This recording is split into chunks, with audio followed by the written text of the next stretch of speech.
State bank of Pakistan ने आज शरह सूद को 12% पे बरकरार रखा है।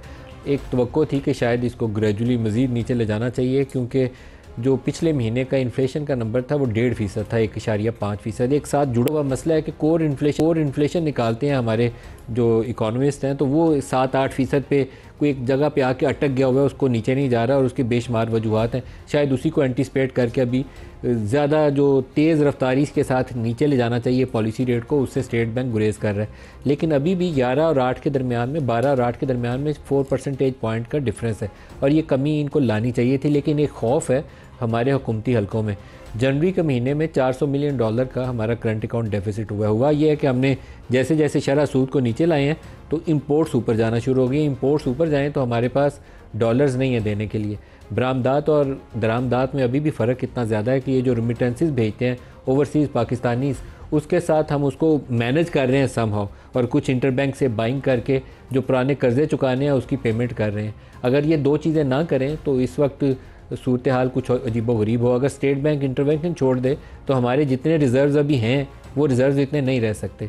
बाहर से इन्वेस्टमेंट नहीं आ रही, जो ऑफिशियल कमिटमेंट्स के तहत भी पाकिस्तान को पैसे आने थे वो भी जितने वादे थे वो भी नहीं आ रहे। एक और सूरत हाल जो ख़राबी की तरफ इशारा करती है कि पाकिस्तान में ग्रोथ के नंबर्स बहुत अलार्मिंगली लो हैं।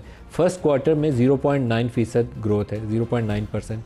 और जो लार्ज स्केल मैन्युफैक्चरिंग है, जो एक इंडिकेटर होना चाहिए कि पाकिस्तान में रिवाइवल हो गई है, इंडस्ट्री चलना शुरू हो गई है, वो फर्स्ट हाफ के अंदर 1.6 परसेंटेज पॉइंट डिक्लाइन में नेगेटिव ग्रोथ है उसकी, और पिछले कई सालों से ये तनज़ली का शिकार नज़र आता है। तो अभी रिवाइवल के इम्कानात या आसार या कहें कि ये चीज़ें दुरुस्त होने लग गई हैं, अब हम बेहतरी की तरफ जा रहे हैं, तो ऐसी कोई बात नहीं है जो तसल्ली दी जा सके। तो इन्हीं चीज़ों को शायद एंटिसिपेट करते हुए एक कॉशियस सी अप्रोच, एक डरी सी अप्रोच अपनाई है स्टेट बैंक ऑफ पाकिस्तान ने। वैसे अगर पॉलिसी रेट को रिड्यूस करें तो फिस्कल साइड के ऊपर इसका फ़ायदा होता है। जो सूद की अदायगी में हमारे हज़ारों अरब जाते हैं हर साल, अब हर साल हम कई हज़ार रुपया सिर्फ सूद की अदायगी में देते हैं। तो अगर 1 परसेंटेज पॉइंट पॉलिसी रेट में फ़र्क आता है तो कोई 300-400 अरब रुपये बजट साइड के ऊपर फ़ायदा होता है, उसको हमने छेड़ा नहीं है। लेकिन ग्रोथ में ही आ जाएँ तो ग्रोथ में इस साल बहुत सारी परेशानियों में, जैसे इंडस्ट्रियल सेक्टर में मैंने लार्ज स्केल मैन्युफैक्चरिंग का जिक्र किया, तो एक परेशानी वाला एरिया जो अल्लाह की रहमत से पाकिस्तान में फसलें उगाती हैं उसमें हमारा कमाल कोई नहीं। हम अपनी अकल और अपनी दानिश इस्तेमाल करते हुए अभी पर एकड़ यील्ड में भी इजाफा नहीं कर पाए। जो कुछ उगता है बस उसी पे अल्लाह का शुक्र अदा करते हैं। इस साल उसकी भी परेशानी है। पिछले साल हमने एक अहमकों वाली बात कहनी चाहिए कि अहमकों वाली हरकत की हुई है। वीट क्रॉप बहुत ज़्यादा थी, बाहर से वीट इंपोर्ट कर ली, इसमें या करप्शन है तो या नालायकी है, इसके अलावा तो दूसरा लफ्ज़ इसके लिए है नहीं। उससे वीट क्रॉप्स की जो प्रोड्यूस थी वो तो हो गई, लेकिन उसका ख़रीदार कोई नहीं था। कीमतें 4-5 हज़ार से गिरी हैं, ज़मीन पे आ गई 2.5-3 हज़ार पे। उससे इस दफ़ा खौफ है कि वीट क्रॉप कितनी होगी। कॉटन के ऊपर फियर है कि कॉटन शायद हम पिछले 10-15 सालों में लोएस्ट क्रॉप इस साल लेंगे। वेदर के और बेशुमार दीगर उसके असरात हो सकते हैं। तो ऐसे में हमें एक स्ट्रेटजी चाहिए कि अपना जो एग्रीकल्चर एरिया है जिसके ऊपर हम फसलें बो सकते हैं या मज़ीद ज़मीन जिसको हम नहरी बना सकते हैं उसके ऊपर काम करें। तो एक SIFC ने एक प्लान बनाया कि कुछ नई नहरें निकालते हैं, और नई नहरें निकालने के लिए जो एक आपके पास दस्तयाब ज़रिया है वो दरिया सिंध है, जिससे नहरें निकाल के आप कुछ इलाके को सैराब कर सकते हैं। सिंध में उसके ख़िलाफ़ आवाज़ें आती हैं, लेकिन आज जो आवाज़ आई है वो सबसे ज़्यादा तगड़ी आवाज़ भी है और बहुत ज़्यादा एक वार्निंग वाला मैसेज कहना चाहिए। सदर जो है जॉइंट सिटिंग से खिताब करते हुए एक पॉलिसी स्टेटमेंट देते होते हैं, और उसी पॉलिसी स्टेटमेंट में वो इसके ऊपर अपने तहफ़्फ़ुज़ात का इजहार कर रहे हैं।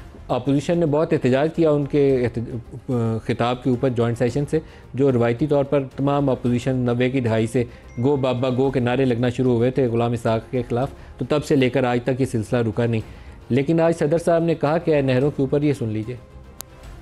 My personal obligation as a patriotic Pakistani to caution the House and the government that some of your unilateral policies are causing grave strain on the Federation. In particular, the government's unilateral decision to carve out some canals from the Indus River system despite strong opposition from federating units. A proposal that I, as your president, cannot support.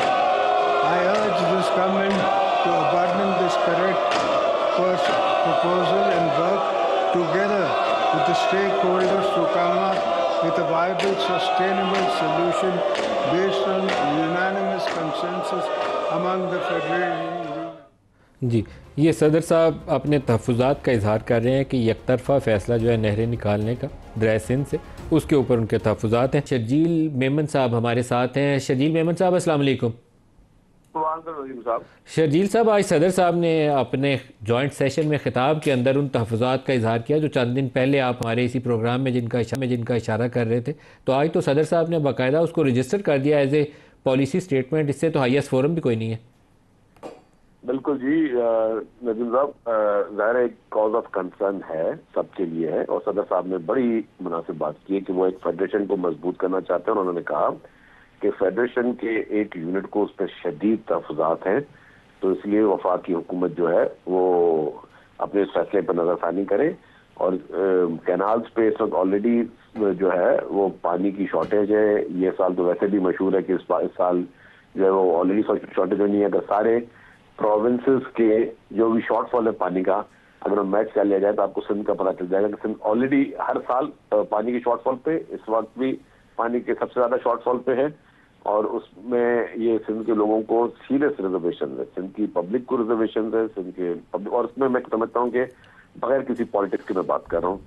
आज शर्जील साहब अभी थोड़ी देर minister से मुलाकात due थी, बिलावल की, I think हो गई है मुलाकात भी, तो उसके अंदर कोई इस मसले का हल निकले? क्योंकि बातचीत से फाहम तफहीम का कोई रास्ता निकालना चाहिए। नजीब, मैं बैठा हूँ कराची में, वो मुलाकात हुई इस्लामाबाद में। मैं आपसे कोई भी ऐसी स्वीपिंग स्टेटमेंट नहीं दे सकता। मुझे इसका पता नहीं, क्योंकि मुझे तो पता है मुलाकात डेफिनेटली हुई है और उसमें डेफिनेटली ये मसला 100% मुझे पता है कि चेयरमैन बिलावल भुट्टो साहब ने उसको जरूर रेज किया होगा। अब वहां पे बातचीत क्या हुई उसका मुझे भी पता नहीं है। चीफ मिनिस्टर साहब भी इस्लामाबाद में ही है, जब वो कराची में आएंगे तो वो भी ज्यादा जरूरी अपनी कैबिनेट। क्या काउंसिल ऑफ कॉमन इंटरेस्ट इस मसले को डिस्कस कर सकती है? देखिए जी, इसीलिए चीफ मिनिस्टर साहब ने बेशतर रिक्वेस्ट की है, 3 खतूत लिखे हैं ऑनरेबल प्राइम मिनिस्टर साहब को कि आप सीसीआई की मीटिंग करें और जो है ये इश्यूज जो है जो कि कॉज ऑफ कंसर्न है इसको एड्रेस करें। हम चाहते हैं कि पूरे मुल्क में तरक्की हो, मुल्क के हर कोने में तरक्की हो, लेकिन अगर किसी सूबे के कोई जायज और हद से ज्यादा जायज वजीर आजम को जो 3 खतूत लिखे मुराद अली शाह ने, उनका जवाब क्या दिया वजीर आजम ने? वो जवाब नहीं आया। और उन्होंने ये कहा कि जी ये ड्यू है, सीसीआई की मीटिंग ड्यू है। आईनी तौर पर आइन हमें पाबंदी करके देता है कि जी आपको ये मीटिंग करनी, वो आप मीटिंग करें। वो अभी तक नहीं हुई है, जिसपे डेफिनेटली मीडिया में भी चीफ मिनिस्टर साहब ने इस चीज को रेज किया है, मुख्तलिफ प्लेटफॉर्म पर भी रेज किया है। अभी भी हम समझते हैं कि ये एक चीज मुतनाज़ा हो गई है और सिंध के लोगों को शदीद तहफ़्फ़ुज़ात हैं। और ये सिर्फ किसी पॉलिटिकल पार्टी की बात नहीं कर रहा हूँ, ना ही पॉलिटिक्स की बात कर रहा हूँ। दुनिया में कुछ मुआशी चीजें हैं, क्योंकि ये वो जो पानी की जो रिजर्वेशन है, वो पानी जो है वो आपके पीने का पानी भी है, वो सिर्फ ज़रूरी पानी नहीं है, वो पीने का पानी भी है, वो आपके माल मवेशी के लिए पीने का पानी है, वो शहरी इलाकों के पीने का पानी है, वो देही इलाकों के पीने का पानी है।